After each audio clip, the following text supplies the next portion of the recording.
Alright, and hey there Proxyians, this is Proxify here, and guys, welcome back to another episode of the Pokemon Moon Black 2 Nuzlocke. So if you guys missed out in the last episode, we went and headed over here to Opelousas City, and also head inside Kiawe's gym. We did a few of the different gym trainer type of battles. We actually went and did the rotation battle instead of the actual triple battle, because I'm not a big fan of the triple battle, so I decided to go for the rotation battle instead.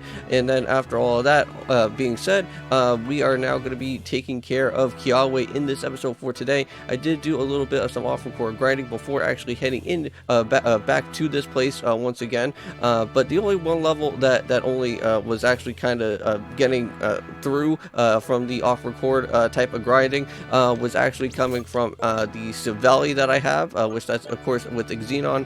So unfortunately Xenon was the only one Pokemon that actually did get ourselves a level up, but Pyro didn't really get any type of level ups or any of the other type of Pokemon that I had that also got level ups. But I did do some research, and it seems like I think majority of Kiawe's Pokemon are like around like level 54 to like maybe level 57, so it's not going to be too crazy with the levels. So it's not going to be like whereas Pokemons are going to be at like level 60 or anything, which I don't think that that's going to be the case. But the only one Pokemon that's actually going to become somewhat of an issue for basically Kiawe's team is that he actually does have a Turtonator on his team, which that could actually be a little bit of a problem, but I think we should be somewhat alright.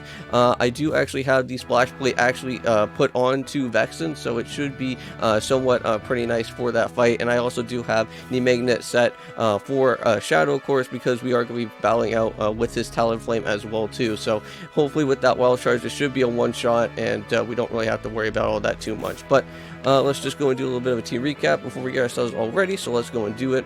So we got ourselves Pyro at level 54, we actually got ourselves Flamethrower, Dragon Rage, Earthquake, and also Fly does have the Expert Belt holding up on there. Shadow is at level 52 with Roar, Crunch, Strength, and also Wild Charge does have the Magnet. Vex at level 52 with Icy Wind, Moonblast, Sing and Surf does have the Splash Plate. We also do have Xenon at level 53, does have Takedown, Air Release, Iron Head, and also X Scissor. And we also do have Rocky at level 52 with Stone Edge, Rock Slide, Hound, and also Rock Climb. And also we do have Kim at level 46 with Minimize, Going Shot, Crunch, and also Disable, and does have the EXP share. Alright, so without further ado, let's go and head right on into where Kiawe is going to be here. So welcome, thank you for coming. I am the Opelousas Pokemon Gym Leader, Kiawe. As the mayor, I have given everything to developing the city, so as the trainer, I have simply been pursuing the greater strengths. But what am I searching for now is a young trainer who can show me the bright future. Perhaps that you can show me that future the way that Ash has. Alright, so here we go, so let's do this fight with freaking Kiawe. Oh man, now I'm kind of curious to see what is going to be our final and last trial captain that's going to be out here. Well, the only one trial captain that I think that we have never really fought yet is the water trial captain yet. So that would be pretty cool to see, or maybe the steel trial captain or something like that, because I know that there is one that is in that game of Sun and Moon, but I don't think you hardly really get to battle him all that too much. But there we go. So we're going to set up for an EQ. Hopefully that's going to kind of do some damage on Arcanine there. He does also have Flare Blitz, which I don't think this is going to do a lot of damage, and plus that does have the boosted Fire Gem there. But either way, it should be fine. I'm going to set up for one more EQ. Okay, he's going to set up for a Hyper Potion. That's fine. You know what? He can go and waste off his own move, which that'll be good for me, because then I could just be able to just go in for the 2 EQs that are right here. Okay, let's go set up for another one. And that should literally go and demolish off the Arcanine without any problems of the sort like that. So we are good. Alright, nice. So Kim's now at level 47. I did go and give Kim the XP share. We also do have the Turtonator. So this is where I think I want to go and choose out for Vexen, because hopefully with our Splash Plate it can actually kind of at least do some sort of damage. Now this Turtonator is going to be going up for Shell Smash, so you want to make sure that you actually go and sing this immediately before things start going a little bit too crazy. So Shell Smash is not really the best of moves on Turtonator, or else you are going to get yourself completely destroyed out here. So I'm going to go with for a few Surfs. Oh nice, that was actually pretty good. Level 56, and that Surf actually did a lot of damage with that Splash Plate on, so very good. Okay, so there we go, got that Fire and Dragon type of Pokemon out of here, which I believe that's what its typing is, so pretty crazy typing. And I do have to say Turtonator is actually a pretty fun Pokemon to use as well too in competitive. But let's go and switch on around into Shadow. We do have ourselves with Wild Charge, so hopefully this is going to be a one-shot as well. So let's go and set that up for immediately. Ooh, okay, set up for a U-turn. Hopefully that's not going to do a lot of damage. Okay. Let's see. We got ourselves Marowak. Okay. Oh, that little sneaky son of a crap, dude. Really? This man literally went and decided to power up itself, which that is not going to be nice. Wow, he just knew that I was going to be setting up for something like that. Now, hopefully that's not going to do a lot of damage. Jeez, that did a lot. Okay. Well, at least we do have a lot of hyper potions, so we'll just kind of just sit out here for a little bit. Hopefully we don't really need to go for anything else that's going to be too crazy. Okay, so he's still going to be doing half damage. I'm just going to keep on just setting up for hypers still. We have like a lot of hypers, and plus also too, we do actually have a lot of money. And I was thinking about like off recording before doing this episode was actually getting ourselves the Fire Blast move for our Charizard, which that would be really helpful. But okay, now there we go. So it actually did like almost like 2 yellow, but I'm still going to kind of just waste off a little bit of more things out here. I'm waiting until this Marowak kind of wastes off all of its EQs, because then we don't really have to worry about being into a problem. So it's still going to be just doing like half damage, so that's fine. I'm going to be a little bit nervous if it does actually go for a critical Earthquake, but I don't think that will really kill us. Hopefully not. But don't really want to psych myself out too much here. Okay, so we're still doing half, that's fine. It's just going to be going on like this for a little while. I guess I could probably just fast forward through this, because you guys don't want to see me just kind of just stalling out here in the game right now, but I kind of have to, because unfortunately with this game it is going to get a lot harder later on, because from what I've been seeing is that the Elite Four is actually somewhat pretty crazy here in this game as well too, so everything is just going to start racking up like it's going to be like no tomorrow out here. Okay, here we go, set up another hyper. I think he should almost be out of EQ soon. I think he should be down to like maybe 6 or 5 more of his EQs, and then hopefully we can probably just go in with a splash plate and just try to, and hopefully kind of go in there and just at least try to do at least something. Because I think this Marowak may probably have a fire type move, which that would be really nice. So hopefully with all this EQ stuff, he can kind of finish off here, please, Marowak. But also, too, you guys should be able to see another Mario 3D Land Let's Play as well, too. We are heading into, I believe, Special World 6. Almost about to get, hopefully, finished off with Special World 6. Because, unfortunately, for what I've been seeing is that our star medals, we actually do have to get all the way up to 200. Okay, now he actually does have Flare Blitz, and that could actually be a little bit scary. Okay, it actually did a little bit of recoil damage on itself, so I guess we could kind of just keep on setting up with our fresh waters, I guess, and we'll kind of let this Marowak kind of go and kind of hurt itself a little bit. It does actually have knockoff. Of course you do. Of course you wanted to knock off my splash plate, you little garbage guy. Here, take this. There we go. And there we go. Got ourselves Marowak already finished and out of there with all of that. Now let's go back us up for Talonflame. And let's go and set up for that wild charge right there. Hopefully this time it's not going to go and do anything too wild. So hopefully not going to set up for another U-turn or something like that. That was just going to be... You do have another U-turn. What the hell, man? Okay, hopefully you're not going to have another Pokemon that's going to have Lightning Rod out here. Well, it does have an air balloon. Okay. I think this is a proper time for me to kind of switch out. Or I could probably get myself healed up here. I don't know what the best idea for this is going to be. I'm going to switch out into Pyro, I think.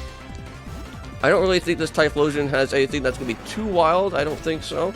It does have that Flare Blitz, so hopefully that's not going to kill. I don't think so. Ooh, wow, that's really close. That's a really close to that death right there. I don't really like that. I can't believe Flare Blitz even does that much, even when we are like part fire typing out here. Like, come on, man. Well, at least the good thing is that Kiawe can actually just kind of let Typhlosion kind of injure itself a little bit. I'm going to set up for an EQ here. That should just kind of get that Typhlosion out of that type of situation. There we go. Nice. Level 55. We'll take that immediately. Okay, now we got ourselves Talonflame. Here we go. Now this hopefully is going to be the last time that we are going to be seeing this Talonflame around here.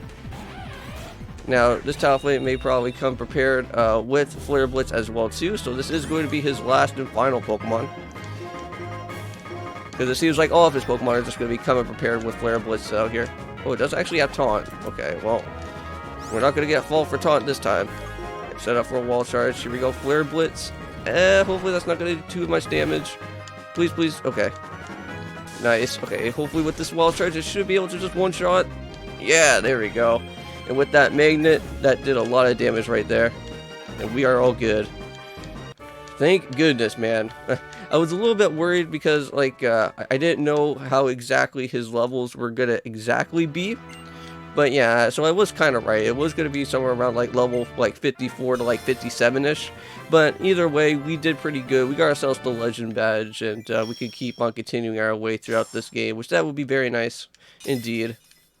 Alright, sweet. So that's all good and finished with that. So Legend Badge from Kiawe. So well, now that you obtained the 7 of the Gym Badges in Unova, that means the Pokemon up to level 80, including those received in trades, will now follow your command. So that is pretty nice. And we also got ourselves Dragon Tail, of course, which I wouldn't mind adding that to adding that to Charizard. I think kind of help us out and get rid of that Dragon Rage, because I know that wasn't really the best of moves out there. But yes, let's go and head back outside. Now, I believe this is where we are going to be interacting with more of Team Skull now, because I believe at some point the Plasma Frigate is going to be showing up out of nowhere, and things are going to get pretty hectic, which I think what I'm going to do is probably save the whole Team Skull situation off Opelucid City for the next episode. But I know that you guys want to see the epic cutscene of the actual time of the Plasma Frigate coming into Appaloosa City and starting freezing the whole entire place, so I wouldn't mind leaving that cutscene in there for you guys here for this episode, because I kind of did that before with the Pokemon White 2, I believe, or yeah, was it White 2 Randomizer? Yeah, I think it was White 2 Randomizer. We did that, so we're gonna see it. So I'll show you the way. So follow me. All right, so here we go. So let's go and follow Kiawe. I think also too, before we actually go and basically follow Kiawe, is that I want to get myself healed up before anything else that goes on. So it seems like we have to go and head over to his house, but we'll get healed up first. Okay. Well, I do have to say that fight was actually semi-good. Wasn't too crazy, but it was a good idea that I did kind of go and sing the Turtonator and basically put it to sleep, because again, Shell Smash is not a good move when you want to go and face off with the Turtonator. But there we go, so this way. And let's go and continue onwards with him. So we're here, so come on inside. Sure. No problem, we'll go in and head in here. Let's do it. Oh, I see an Axew. Maybe we can pick up that Axew. Let me tell you the story. It's a long story, but listen closely. Well, we don't really need to go and read through the text, because again, we already kind of know about everything here in this. But oh, it looks like it's kind of changed out a little bit. So yeah, so let's talk about Lunala and Solgaleo this time around, instead of course, with Zekrom and Reshiram. But I'm kind of curious, because like if they're going to be dealing out with fusions, I'm pretty certain we're going to be seeing that Necrozma fusion with the Solgaleo and also Lunala, which that would be really cool. So once we get ourselves, yeah, so now he's actually talking about Necrozma. So I can't wait until we get ourselves our next Master Ball, and then I can just go and just throw out that Master Ball and just really catch ourselves out that fusion Pokemon, which that would be great if we can go and use that for the Pokemon League, and also slash the Humanlau City as well too, which would be awesome. Well, actually, no, sorry, not Humanlau City, but that would be, yeah, that would basically be for the Pokemon League, because the Giant Chasm is just literally right before all of this. And also too with Humanlau City as well. So what was that? There it is, the whole Team Skull Frigate thing that's going on. Or, well, aka known as the Plasma Frigate, but all of this Team Skull grunts have taken over Unova, though. Oh man, I have to say, like, this is actually like one of my favorite cutscenes out here. Like they did a lot of good job here with Pokemon Black 2 and White 2 with all their cutscenes and everything. Because not only this cutscene was also really good, but also too seeing the fusion with the Zekrom or the Reshiram with the Kyurem, that was also pretty cool. Uh-oh. Appaloosa is going to become its own Ice Age out here. This is not good. Yep, and they just shot all those big huge crystals. So unfortunately, we cannot be able to go and even head on over, I think, to Route 9. So you want to make sure that you actually go and battle out everybody, I think, during your time of actually going to Route 9 before you start doing anything continuous throughout this part here. I don't think Turtonator is going to be helping out all that too much. So that's enough, Turtonator. I would be surprised. I thought Turtonator would probably break down those crystals because he is a pretty strong Pokemon. So what's going on? So I don't think that that's going to work. Oh, it's Fava. So I remember you from Alola. Well, we already fought Fava before, so hopefully it's not going to get into this type of problem again. So what is what this essence of life feels like? It's the proof of my existence, but that's enough of my philosophy. So here are the facts that for your admiration. The ice was especially created by Team Skull's technology. As long as we have our secret weapon, you'll never be able to melt our ice to break this. It's just so crazy to just see that they're all talking about like the scientific type of stuff, like even though that Team Skull doesn't really know about anything that's like scientific or anything of the sort like that. So it's just kind of weird how that all plays around. But like Faba kind of knows everything about the science around everything, because like he's worked with the Lucamine and all that stuff. But so Prox, I want you to help me. We're going to drive Team Skull out of Appaloosa City. Alrighty. Well, here we are. So welcome to the Ice Age type of part of Appaloosa City. But I think for the next episode, we will save this for the next time. So there's going to be quite a few Team Skull battles that I think we have to go and kind of do out here anyways. So we'll save that for the next time. So don't forget to leave a comment, like, also subscribe to the channel if you're new. And I'll see you guys when we actually go and do some Mario 3D Land for these 2 episodes out here for today. So I'll see you guys then, and peace.